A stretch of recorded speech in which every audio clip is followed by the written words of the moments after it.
in a massive world with 7.7 billion people who are constantly on the move. There are some people sitting right next to you while others are thousands of miles away. Is there a connection between you and them? If there is a connection, should we do something about it?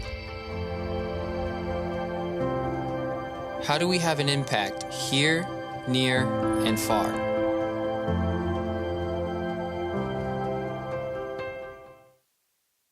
Morning and welcome to Northridge Church. Whether you're joining us from one of our Rochester area locations or maybe you're checking us out online, we're just glad that you were able to join us today. My name is Josh Horn. I'm the Director of Outreach here at Northridge Church, and I want to begin our time today by talking about New York City, because I believe that there is one setting that connects all of our images of that city, from television to movies to pop culture and everything in between. So picture it with me, an upscale Manhattan restaurant. Okay, it's the end of the dinner shift, and a busboy is carrying the last bag of trash out the back door to the dumpster. Where is he? He's in a back alley, right? There's a buddy cop comedy movie with the grizzled veteran and the rookie cop chasing the bad guy. Where does the bad guy turn? Down another back alley, right? At the other end of that alley, there's a chalk outline on the ground from yet another episode of Law & Order. And if it's not where the murder happened, it's where the robbery happened or where the deal went bad, right? Little Orphan Annie, chasing the dog that got loose. The dog turns down yet another back alley, right? Across town, somewhere else in New York City, out of the sewers, in the shadow, jump the Teenage Mutant Ninja Turtles in another back alley, right? Daredevil and the Defenders, battling the villains in Hell's Kitchen. The seedy underworld criminals hiding in another back alley. It seems that for every image we have of New York City with the glitz and glamour of Times Square, there's another accompanying scene with a back alley. It's just another character in the story. It hides the heroes and the villains from the tale.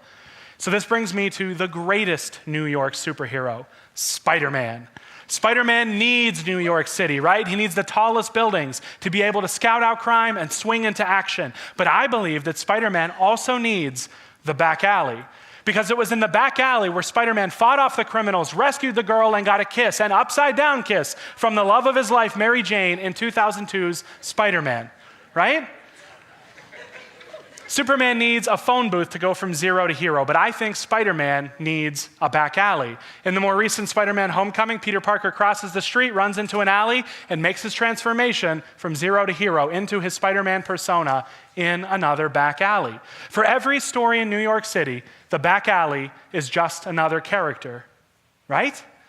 So here's where I drop the soul-crushing truth bomb of this entire message. If you take nothing else away, I'm kidding, but here's the truth bomb. In New York City, particularly Manhattan, there are fewer than a dozen actual alleys. There's some glorified loading docks, but fewer than a dozen actual alleys. It's just not a part of the character of the city. 150 years ago, when city planners were looking at the grid of New York City, they decided that the tight blocks, the closer streets, meant that there was no need for crisscrossing shortcuts through back alleys. So given the choice between more road or more building space, the better investment was always to build more building. When you think of a city of alleys, you're thinking of Chicago or Philadelphia. You're not thinking of New York City, right? Yeah, truth bomb, right? But here's the thing. Movie makers know that we have this broken image of New York City. And so they kind of lean into that. When they film scenes in New York City, they'll film some iconic locations, right? Like a Times Square, an Empire State Building, Chrysler Building, some iconic bridges.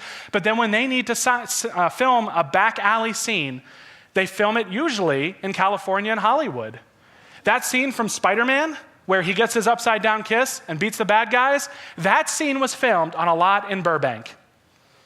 And then the scene from Spider-Man Homecoming, Peter Parker really does cross 31st Street in Queens, but as soon as he enters the alley, the rest of that scene was filmed in Atlanta.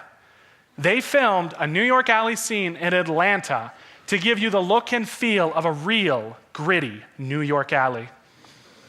So are there things in our lives like this, big things, where the information is there and we just miss what's really happening in front of us? I believe there are, and I believe one of the biggest examples of this is the way we read our Bibles. Because we fracture our Bibles and read them in chunks, and because we don't look at the big picture, I think we miss a thread that runs from the very beginning of the Bible to the very end. This alleys thing, this isn't just something that outsiders miss. Even actual New Yorkers miss this truth about New York City. There are many New Yorkers that don't realize their city doesn't have all these alleys in it that they think they do. But we do the same thing with our Bibles. I think there's a thread running throughout the Bible that not just outsiders miss, but those of us who have been looking at the Bible for years or even decades miss this as well. And I don't think it's a secret. It's not one of these things where we have to be able to speak ancient Hebrew or do cryptic, weird Bible math to find the answer. We don't have to take the pages of the Bible up to the east window on the night of a full moon to get the light to shine through so that we can see this. I think it's obvious. And so my big audacious goal today is to walk through the entire Bible in 15 minutes from the very beginning to the very end and pull this thread to help us understand this truth more deeply and why it's so central to our faith. And if you're new to Christianity, new to faith, maybe you don't believe any of this, this is your chance to just check out. You can sit back, relax, enjoy this family talk. I'm talking to those of you who would say you're a follower of Jesus. And if you are new, you can enjoy a laugh on our behalf because I'm going to point all this out and you're going to sit there and be like, man, this is their holy book and they totally missed this. It's super obvious. So just enjoy. But those of you who would say you are a follower of Jesus, lean in. I'm going to go fast for the next 15 minutes because I want to walk from the very beginning to the very end and pull at this thread. So where am I going to start? At the very beginning, the beginning. I'm going to start in Genesis, the very first book of the Bible. And Genesis tells the account of the creation of the world. And for the first 11 chapters of the book of Genesis, God is interacting with all of humanity. All of humanity is in connection with God. We see him open the scene by creating the world, filling it with plants and animals, putting the first humans in there. And then he speaks to the first humans in the very first chapter of the Bible. And he gives them this command. He says, be fruitful and increase in number. Fill the earth and subdue it. Rule over the fish in the sea and the birds in the sky and over every living creature that moves on the ground. God gives us the task of growing our people, of multiplying and filling the entire earth. And then we are to take care of the world that he gave us. But the story is fairly short-lived because in the very next chapter, in chapter 2, God gives us the first rule, the first prohibition. He says that we can eat from any tree in the entire garden, that it's all good food for humans, except one tree. We should not eat from the tree of the knowledge of good and evil. And man, you tell us not to push a red button. We're going to push a red button, right? So sin enters the picture. We sin, we disobey. Sin is this disobedience and separation from God. And because sin enters the picture, things start to spiral out of control. And we have a world full of violence and chaos for these first 11 chapters. But in the midst of this chaos, we see the formation of the first nations on earth. If we look in chapter 11, verse 1, it says, now the whole world had one language and a common speech. As people moved eastward, they found a plain in Shinar and they settled there. Then they said, come, let us build ourselves a city with a tower that reaches to the heavens, so that we might make a name for ourselves. Otherwise, we will be scattered over the face of the earth. Now, when most people read this passage, when they talk about this passage, the main takeaway is humanity's pride, that we're trying to rival God, to make a name for ourselves, right? But I think there's more to it. When we look at verse 4, we're able to zoom in on our motivation. It says, otherwise, we will be scattered over the face of the whole earth. This effort to build this city and this tower is a direct challenge to that first command God gave us, to multiply and to fill the earth. We refused to fill the earth, so he made it possible for us to do that. God's response, verse 8, so the Lord scattered them from there over all the earth. They stopped building the city. That is why it is called Babel, because there the Lord confused the language of the whole world. From there the Lord scattered them over the face of the whole earth. God's scattering of the people was not a punishment. It was intended to help us live out the command that he gave us. He gave us a command to scatter, and we wouldn't do it. So the language barriers we see today, the cultures that we see today, the direct result of God enabling us to live out that command. But in the very next chapter in the Bible, things start to change. So for 11 chapters, we've been watching the mess of humanity spiral out of control. The death, destruction, the chaos. It almost feels like our modern news cycle every single day. And yet God sets the stage for an incredible rescue plan in the very next chapter. Because moving forward, starting in chapter 12, God no longer interacts directly with all of humanity, but he interacts with one man, one family, the family of Abraham and his descendants and family tree. Look at chapter 12 where God makes a promise to Abraham. It says, the Lord said to Abram, this was his name before he changed it to Abraham, He says, go from your country, your people, and your father's household to the land I will show you. I will make you into a great nation, and I will bless you. I will make your name great, and you will be a blessing. I will bless those who bless you, and whoever curses you, I will curse. And all peoples on earth will be blessed through you. So this is the start of that thread that I want to pull. God promises that all the peoples of earth, the peoples that in the previous chapter he had literally just scattered across the planet, that all of those peoples will be blessed through Abraham. God is doing something for those people through Abraham. Our modern Bibles are divided kind of into two broad chunks. The first 3/4 are what we call now the Old Testament. And for the rest of this Old Testament, we see God interacting with a small slice of humanity. We see him interacting with the descendants of Abraham, who we call the ancient Hebrews or the ancient Israelites.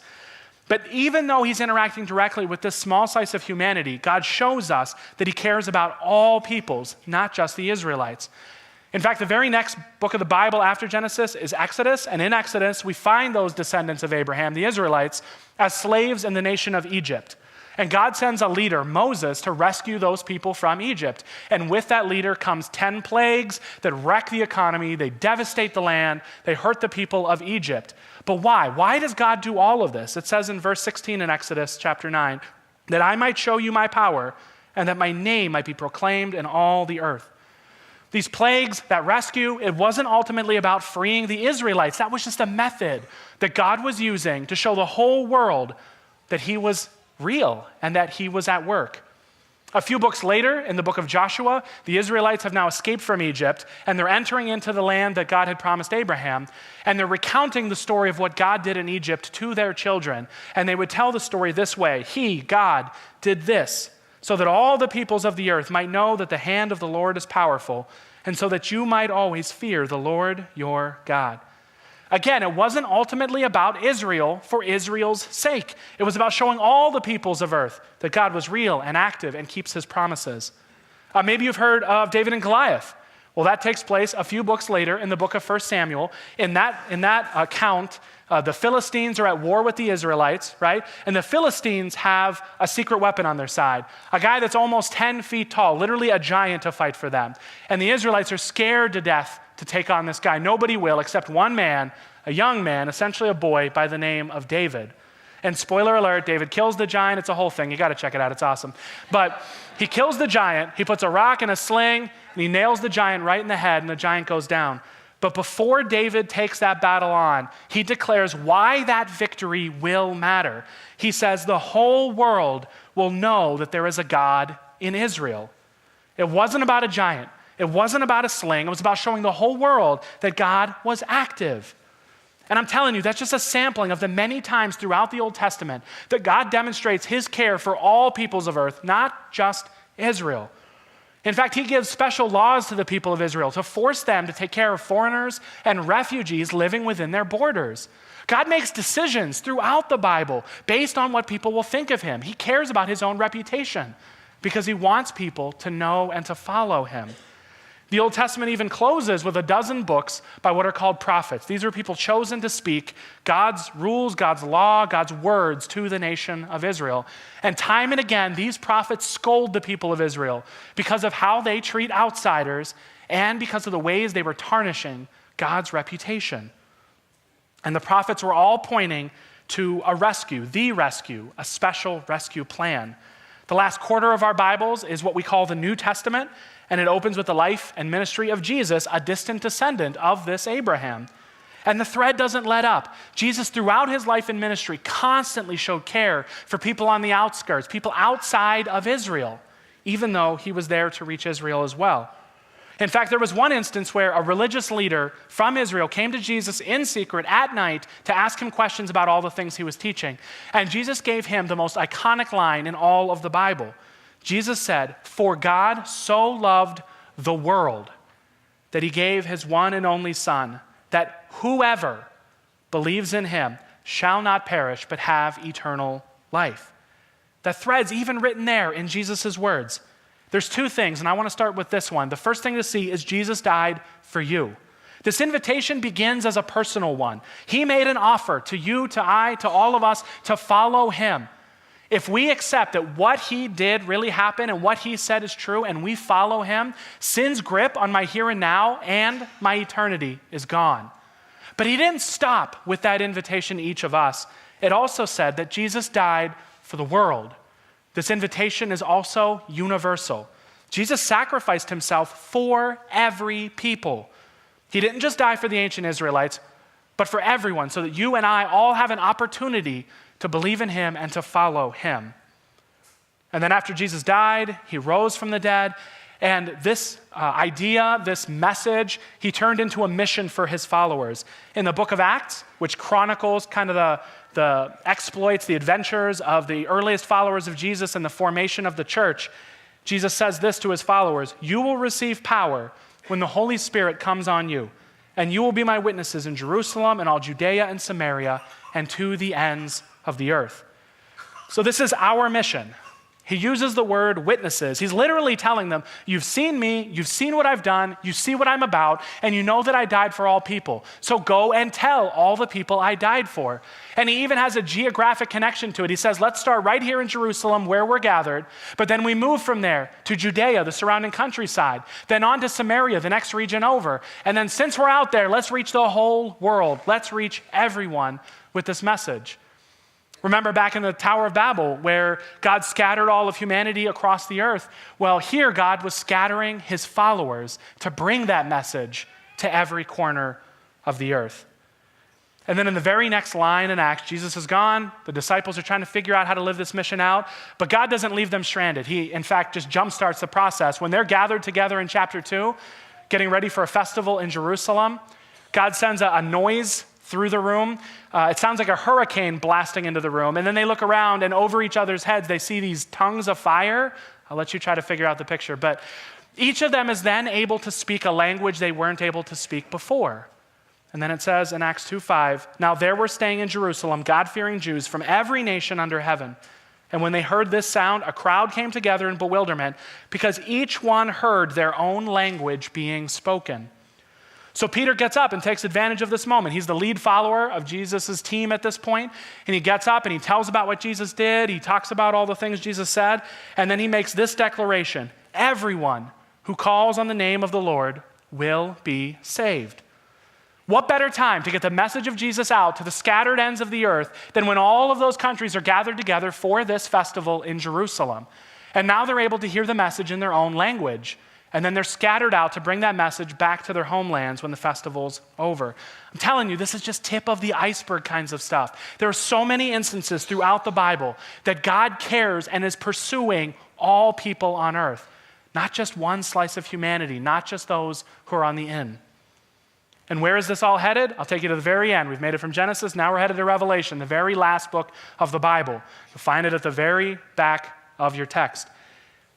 Revelation is written by John, a follower of Jesus, and it's a description of a set of visions that John had about the future, things that were to come in eternity, in heaven, in the future.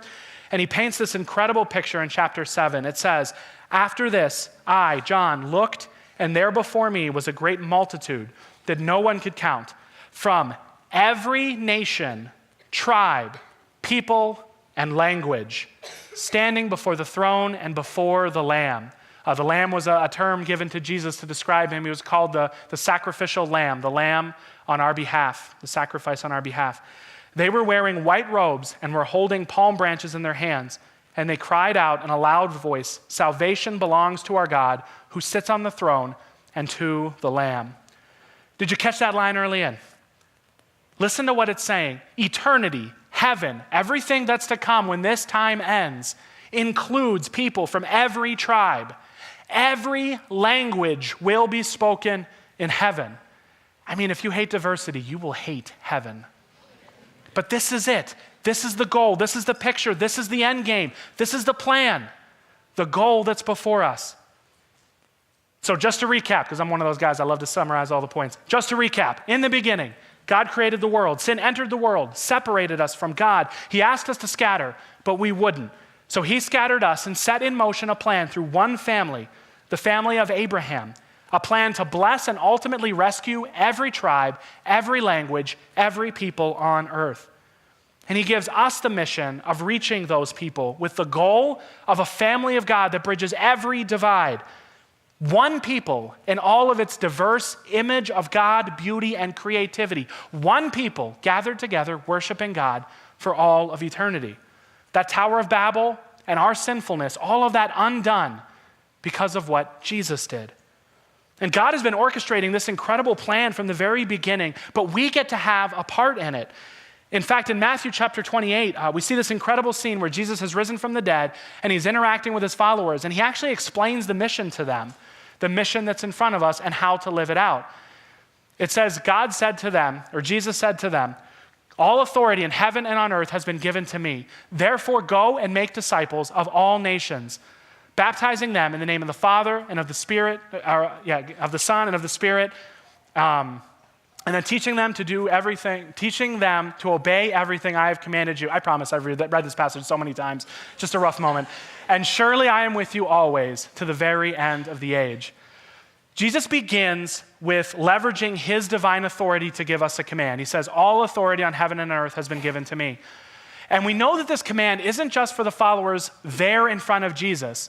This command is to endure forever because he says, I am with you always to the very end of the age. It's meant to persist through time. And what is the command? The command is to make disciples. To make disciples, or to make learners, to make students of Jesus, or maybe more simply to make followers of Jesus. And how do we do that? There's helper verbs in this passage. We do it by going, baptizing, and by teaching. That's the method by which we make disciples. But it doesn't just say make disciples. There's a qualifier there. It says to make disciples of all nations. When we hear the word nations, we tend to think geopolitically, right? We think of borders on a map or on a globe. But the heart of that word, maybe a better way to translate it, is to say people or people groups. It's the word ethnos, the root of our modern word ethnicity or ethnic. Jesus is telling us to reach all people groups. And Jesus attaches urgency to this people group-based mission in Matthew chapter 24 when he says, and this gospel of the kingdom will be preached in the whole world as a testimony to all people groups. It's the same word there, nations. And then the end will come. Jesus says that he's not going to undo everything that's wrong. He's not going to undo the power of sin in this world until every people group has the message of Jesus. Until that message, that image in Revelation can even come true, where there's followers of Jesus from every tribe, every nation, every tongue, and every people. So the goal is to see followers of Jesus from every people group. A people group defined by language, by culture, by borders, everything. People who can then take that message within their people group without hindrance to share it with others. And so it's with that goal in mind that I want to take a moment to ask your forgiveness as the director of outreach here at Northridge Church. So decades ago, before I was here, our church was a quote-unquote missions-minded church. That meant that we were raising a lot of money and sending a lot of money overseas to make the gospel known, to make this good news known to people who had never heard of Jesus. But we were not living that out well right here where God had us, where we were living. And why would we send money overseas to do this and not do it right where he has us? So fast forward to about 6 years ago when I stepped into my role here, and I believe that up until that point, and then including my time as our director of outreach, we have been overcorrecting. Now don't get me wrong, God is doing amazing things through Northridge Church. We're seeing lives change, we're seeing marriages healed, we're seeing campuses growing, people being baptized, we're seeing incredible work being done. People from Northridge are all over the place in our city loving people and caring for them. But I would argue that that thread written throughout the Bible of a global church and a mission to make disciples among all people, that your typical Northridge attendee would not see that in the way that we engage globally. And sure, we've taken some steps. I don't want to discredit the work that we have done. We have partners around the world. We've been sending teams to Mara Mara in Chad, Africa. Many of you have followed along the story as we've interacted with this village, serving them and loving them and sharing the hope of Jesus. Many of you have sponsored children through Compassion International. Over 300 kids are sponsored right now through Northridge attendees in the nation of Honduras so that local churches there can serve and love people in those communities. But I believe something has to change. And today is a baby step to help us as a church begin to find the place where we're about both of these things. Where on one hand, we're stepping out into that grand story of a church among all peoples on earth. And we are meeting needs and sharing the hope found in Jesus right where we are in our community. Because we have a role to play in each place. Because it's not global versus local. We must do both. We can't become a church that on one hand only cares about those in foreign countries who need Jesus, because here's the reality. You might go on a trip 1 or 2 weeks of a year to another place and share the gospel, but 98% of your time you'll be right here in the greater Rochester area, and God has work for you to do here, and there are people, that's 755,000 people, who don't know Jesus. But we also can't become so concerned with our local slice of the world that we miss that God has a grand plan to reach people from every remote corner of humanity. And sure, you might have a passion one way or the other. You might have a passion that leans you to cross an ocean to reach people, or a passion that drives you to cross the street to reach people. But we cannot, as a church, do one or the other at the expense of the other one. So my ask for you today is to find your role in both places, because I believe we each have a role here, near, and far. Today is about me asking you to help us, swing the pendulum back the other way without losing sight of our global mission. But it begins with here, within the walls of Northridge Church. What are you doing inside the walls at one of our campuses? Where are you serving? Where are you loving people? Where are you working through the local church? But then from there, what are you doing nearby, outside the walls of Northridge, but inside of our community? Are you taking care of the homeless? Are you caring for foster kids or walking alongside a family that is? Are you loving the sick? Are you reaching out to those in prison? Are you helping women facing unplanned pregnancies? Are you living Pi Squared? Are you praying for people, investing in them, and inviting them to take their next step in their spiritual journey? Are you sharing the gospel, the good news of Jesus, with your neighbor? And then finally, what's your role far away? Are you praying for the work that's being done? Are you getting to know our partners around the world? Are you supporting the work of local churches through a sponsorship through Compassion International? Maybe you give a gift every year at our Beyond offering around Christmas time, but could you be doing more? Could you be getting your hands more active in what God is doing around the globe? And for a select few of you, maybe all this talk of a global commission has something stirring in your heart where you could see you leaving your life behind, dropping everything you have now to cross the ocean and to reach a people that have never heard of what Jesus has done for them. And just a quick aside, did you know in Rochester there are over 30,000 refugees from around the world? I mean, if you want to kill 2 birds with 1 stone and reach the nations and serve our community, walk alongside a refugee family trying to figure out how to do life in the U.S. But what is your role? What are you doing here, near, and far? And I do believe that you should have an answer for each of these. If you're feeling overwhelmed, I'm sorry. Let me try to make it more practical for you. Here's 3 things. The first thing you can do is make time to learn. Learn about those we're connected to as a church, get to know the issues in our community, get to know our partners in countries like Kenya and Chad, Africa. Come hear the stories of what they're doing. Pray for the people that are working in these places. In fact, this summer, we'll have an opportunity for you to learn. We're going to have a special Equip class, a 2-week Equip class in August, all about our global and local engagement, how we choose our partners to make sure we're maximizing our investment, our financial and physical resources. We're going to answer hard questions. Questions like, does the clothing, the shoes, and the food that I donate to someone in another country, does it actually hurt them? Could it be wrecking the local economy? Because it might be. And should I give $1 to that homeless guy in the corner? Or is he going to waste it? These are the questions we want to tackle in that time. And so come and learn. Then listen to those on the front lines. When one of our partners takes some time to visit Rochester from overseas, make time to come and hear their story. When we send a team to Chad, Africa this fall, come and dialogue with the team. Help us prepare to send that team well. And when they get back, invite them to come and tell their story in your community group. They bring the best pictures. It's awesome. But listen to those who are on the front lines. And then find someone who is serving and join them. Join someone who's already serving. There are passionate people serving in our community from all the corners of our church. Get involved with them and walk alongside them in that. We have a global team, an amazing group of people who pray for our foreign partners, who connect with them, who hear their stories, who rejoice with them, and they're sad with them when there's something to mourn. That global team is putting together care packages full of Skittles and Starburst to send to the middle of Africa. Like, it's amazing the work they get to do. But we could partner you with them, and you could start to serve in these areas. And I'm excited to share with you, you've heard a little bit of this already, but we've landed on dates in July in 2020, a little over a year from now, where we're going to send our first teams to the nation of Honduras, so that those of you who are sponsoring a child through Compassion can travel, can see the family of the child and meet their child, to be able to connect with the church and the school in which they participate. And I know this is a lot, it's still a lot. Even if I try to make it simple, it's still overwhelming. So let me close the gap one more time for you. On the bottom of your connections card, there's 2 check boxes. One of them is to sign up for more information for this Equip class. We'd love to share with you when it's coming and give you a chance to sign up for that. But then the other one is a checkbox to receive monthly Beyond email updates. It's 1 email a month with opportunities, ways to serve, ways to be praying. If you want to go on that trip to Honduras, the first announcement to sign up for that is going to come via this email, so you're going to want to sign up.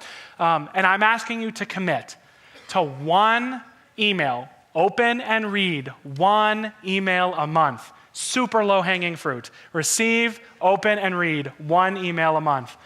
And then from there, learn, listen, and join in on the serving.